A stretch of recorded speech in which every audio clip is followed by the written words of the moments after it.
agora eu vou falar para vocês de uma questão muito importante que nós temos para resolver problemas de grandezas diretamente proporcionais ou grandezas inversamente proporcionais. É uma estratégia muito conhecida, muito utilizada e parece simples, mas tem que tomar muito cuidado com ela. É a famosa regra de 3. Afinal de contas, o que é essa regra de 3?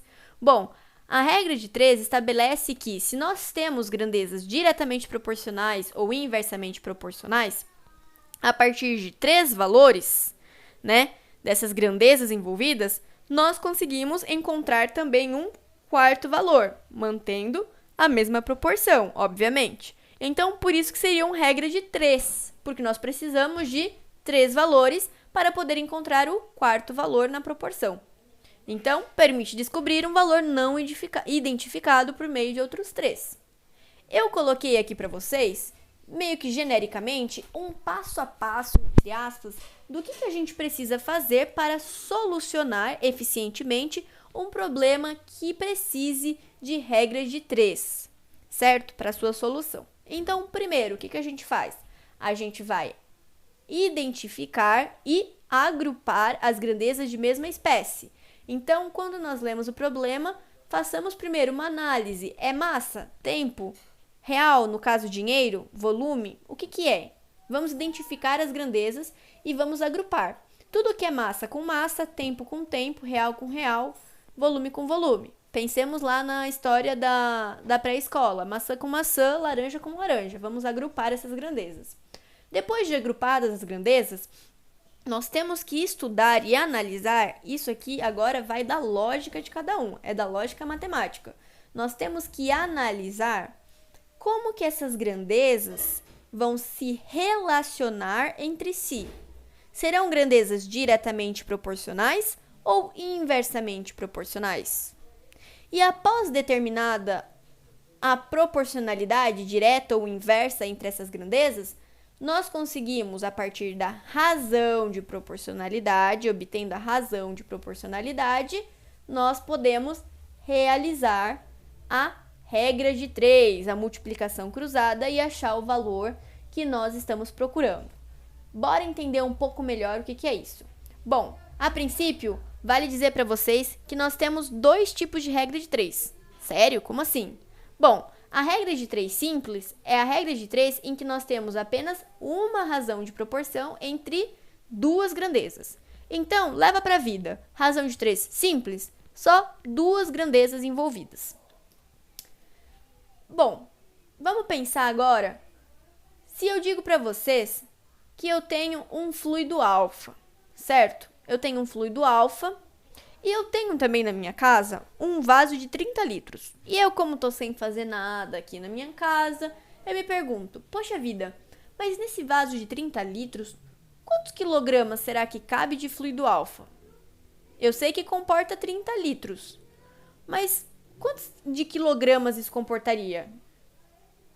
30 litros de fluido alfa, quantos quilogramas? Bom, e eu conheço a densidade deste fluido alfa, dado ρ de alfa. A densidade deste fluido alfa é igual a 12 kg por metro cúbico. Entendi. Então, antes de tudo, vamos tentar seguir o nosso passo a passo para a resolução de regra de 3. Eu tenho quais grandezas envolvidas? Massa, que seria grama ou quilograma, e volume, litros e metros cúbicos, certo? Que foi o que o nosso enunciado nos deu. Eu quero saber quantos quilogramas, um vaso de 30 litros e dado a relação entre massa e volume, quilogramas por metro cúbico. Então, neste exercício, nós só vamos ter 2 grandezas envolvidas. E qual que é a razão de proporção entre essas grandezas? Já adiantando para vocês, é justamente a densidade, certo? O pessoal que gosta aí de química trabalha bastante com essa densidade. Muitos dizem até que química é só regra de 3. Não digo que eu compactuo com essa tese, mas para exemplificar para vocês, porque é algo muito utilizado. Grandezas diretamente proporcionais ou inversamente proporcionais, segundo o passo da nossa análise para a solução de um problema de regra de 3. já identificamos as grandezas e agora precisamos identificar e analisar se são diretamente ou inversamente proporcionais. Pensemos. Nós temos aqui, nos foi dada a razão entre a massa do fluido e o volume do fluido. E essa razão vai ser sempre igual a uma constante. Qual que vai ser essa constante? 12. 12 kg por metro cúbico. A densidade vai ser a razão de proporção entre a massa e o volume ocupado por este fluido alfa. Então, se nós temos a razão igual a uma constante, por definição, nós temos que a massa e o volume são grandezas diretamente proporcionais, certo? Lembra dos slides anteriores? Se a razão é igual a constante, as grandezas são diretamente proporcionais. Pensemos, se 12 kg ocupam 1 metro cúbico, 24 kg ocupam 2 metros cúbicos. E assim por diante. Se eu dobro um, eu tenho que dobrar o outro na mesma proporção. Então, se aumentam os dois são diretamente proporcionais. Beleza, passo 2 feito. E agora? Vamos terminar a nossa regra de 3 ou usar ela de vez, que é a proporcionalidade e a multiplicação cruzada. Uma dica muito boa para vocês. Sempre que possível, agrupem as grandezas, né? Sempre em tabela, ou em colunas, ou em linhas, de modo que facilite a visualização. Identificar quem é massa, quem é volume, o que faz referência com o que. No caso, 12 kg está para 1 metro cúbico. Certo? 12 kg está para 1 metro cúbico. Qual outra informação eu tenho? Ele me deu que o vaso comporta 30 litros. 30 litros. Opa! 0,030? Mas ele não me deu 30? Mas prestem atenção, pessoal. Prestem muita atenção para as unidades. Aqui, o volume está dado em metro cúbico. Qual que é a razão? A razão foi dada em quilograma por metro cúbico. Então, atenção para as unidades, como eu falei para vocês no começo da aula. Vamos manter sempre as mesmas unidades. Como o vaso, a quantidade de volume do vaso foi dada em litros, antes de eu poder fazer a comparação na tabela, eu tenho que fazer a conversão de unidades. Sabemos que 1 metro cúbico está para 1.000 litros, então 1 litro está para 0,001 metro cúbico. Deste modo, 30 litros é igual a 0,030 metros cúbicos, beleza? Bom, então, o que a gente obtém disso? Nós podemos fazer a razão entre essas quantidades, e nós sabemos que a razão vai ser sempre constante, porque nós temos uma proporção, certo? Entre essas duas grandezas. Qual que é a proporção? 12 kg para 1 metro cúbico. Então, 12 está para 1, assim como essa quantidade de massa está para 30 litros, 0,030 metros cúbicos. A razão vai ser sempre a mesma, nós temos uma proporção.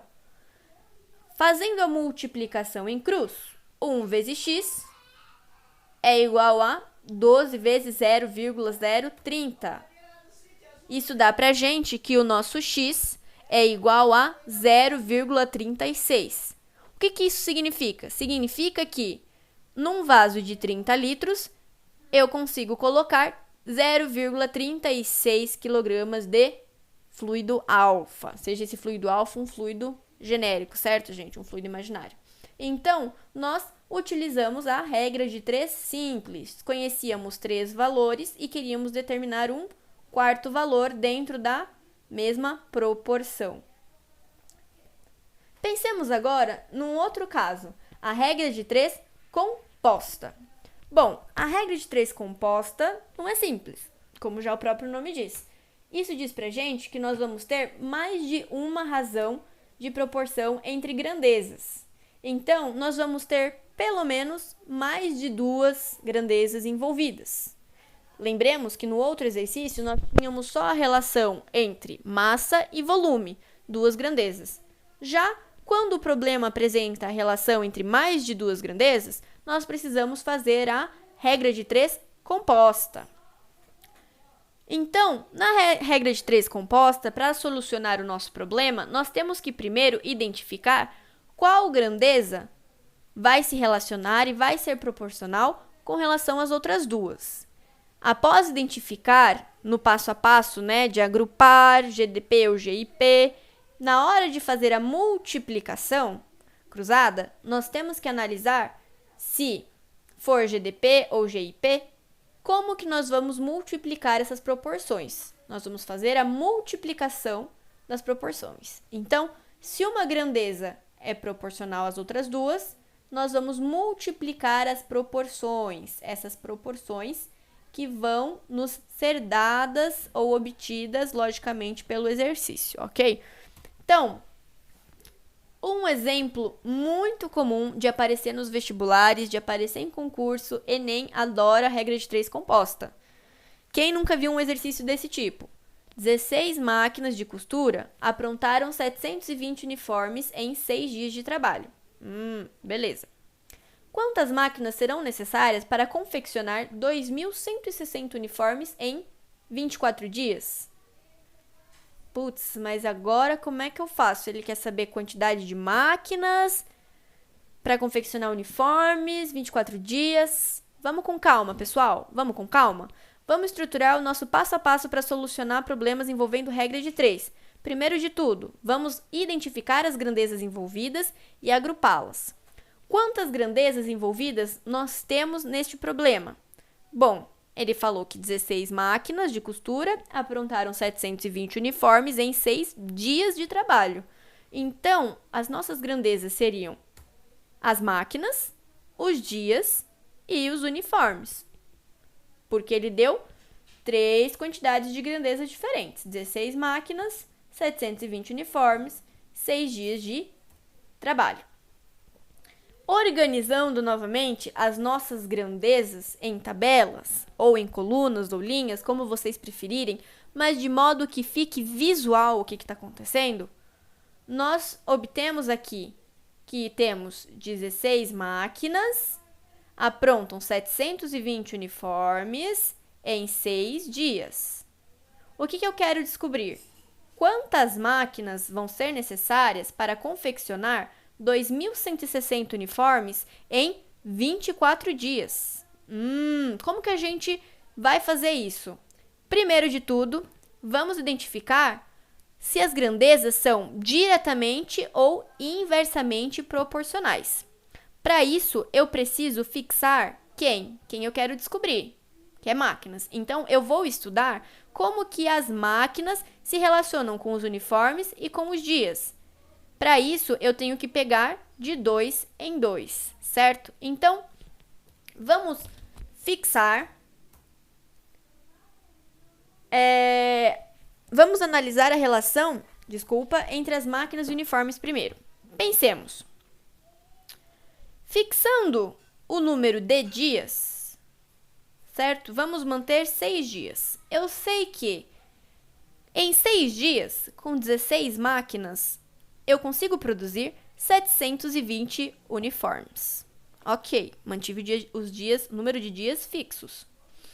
Mas e se eu digo para vocês que nos mesmos 6 dias eu preciso confeccionar o dobro do número de uniformes? O que eu tenho que fazer?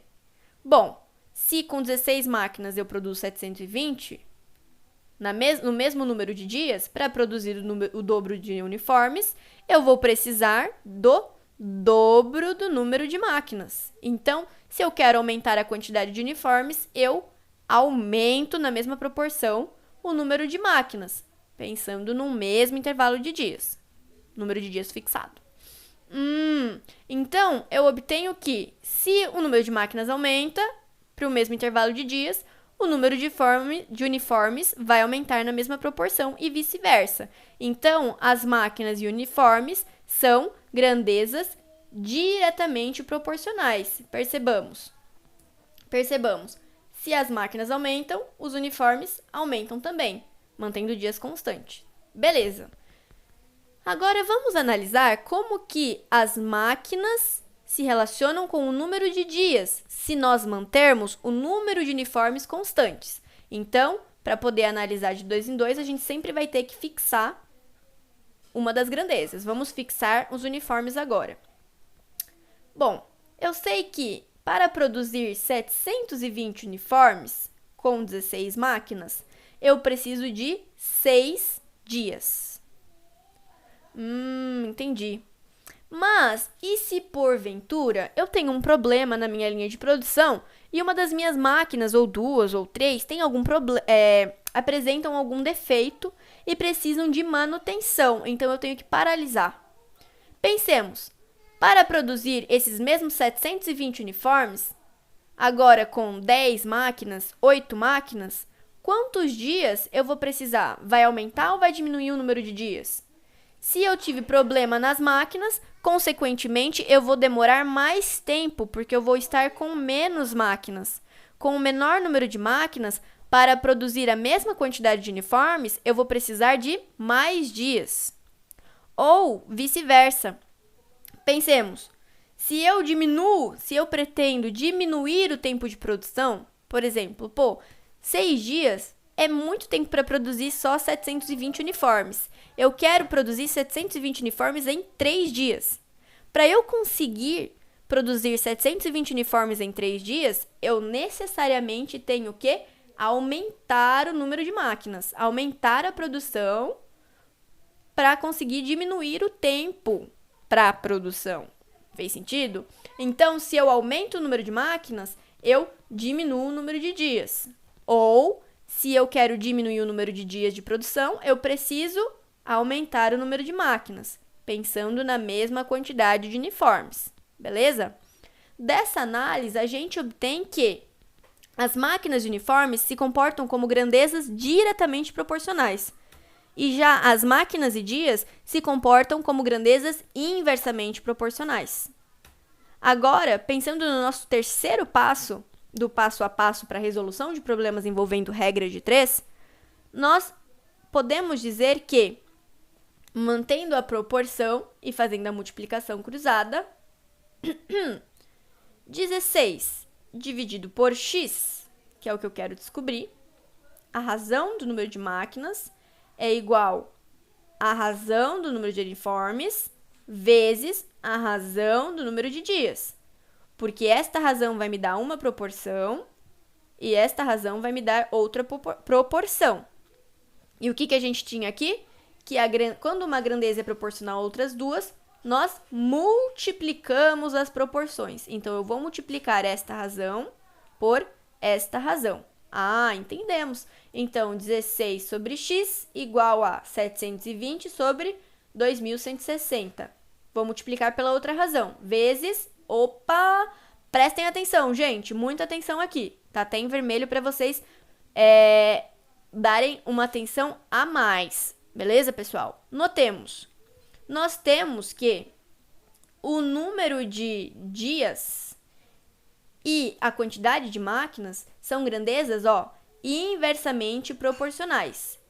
Inversamente, a setinha tá apontando para cima, então é no sentido contrário.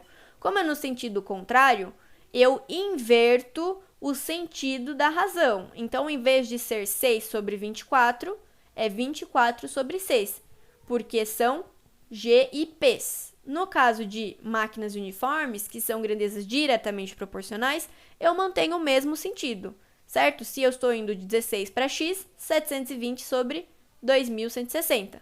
Neste caso, como o sentido é contrário, 24 sobre 6. Inverti porque são grandezas inversamente proporcionais. Justamente por isso, é muito importante fazer essa análise antes de tentar resolver qualquer conta numérica. Valeu, pessoal? Então, nós temos 16 sobre x é igual a 720 sobre 2.160 vezes 24 sobre 6. Lembremos do macete. Nunca vamos sair dividindo por chaves. Se nós temos uma razão, vamos tentar simplificar ela primeiro, fatorar o numerador e o denominador e ver se dá para a gente cortar alguma coisa. Fatorando 720, eu chego que 720 é igual a 16 vezes 9 vezes 5. E 2160, por sua vez, é igual a 16 vezes 9 vezes 5 vezes 3. Percebamos que, tanto em cima quanto embaixo, nós temos 16, 9 e 5 multiplicando. Valeu, pessoal? Como eles estão multiplicando, tanto em cima quanto embaixo, eu posso dividir um pelo outro. Então, o 16 vai embora com o 16, o 9 vai embora com o 9 e o 5 vai embora com o 5. Restando pra gente só 1 aqui em cima sobre 3. Valeu? Fatorando também 24 sobre 6, eu tenho que 24 é igual a 6 vezes 4. Simplificando, temos 6 com 6 multiplicando em cima e embaixo, vai embora. Isso dá pra gente que 16 sobre x é igual a 4 sobre 3, certo? Tudo isso daqui eu fatorei, cortei o que eu tinha em comum em cima e embaixo, multiplicando, e obtive 4 vezes 1 sobre 3, 4 sobre 3. Então, realizando agora a multiplicação cruzada, certo? A multiplicação cruzada, nós temos que 4x é igual a 16 vezes 3. Isolo o x igual a 16 vezes 3, 48, dividido por 4. Então, nós concluímos que o número de máquinas necessárias é igual a 12 máquinas. X é igual a 12. Então, quantas máquinas serão necessárias? Para confeccionar 2.160 uniformes em 24 dias, mantendo as proporcionalidades, nós vamos precisar de 12 máquinas para confeccionar 2.160 uniformes em 24 dias.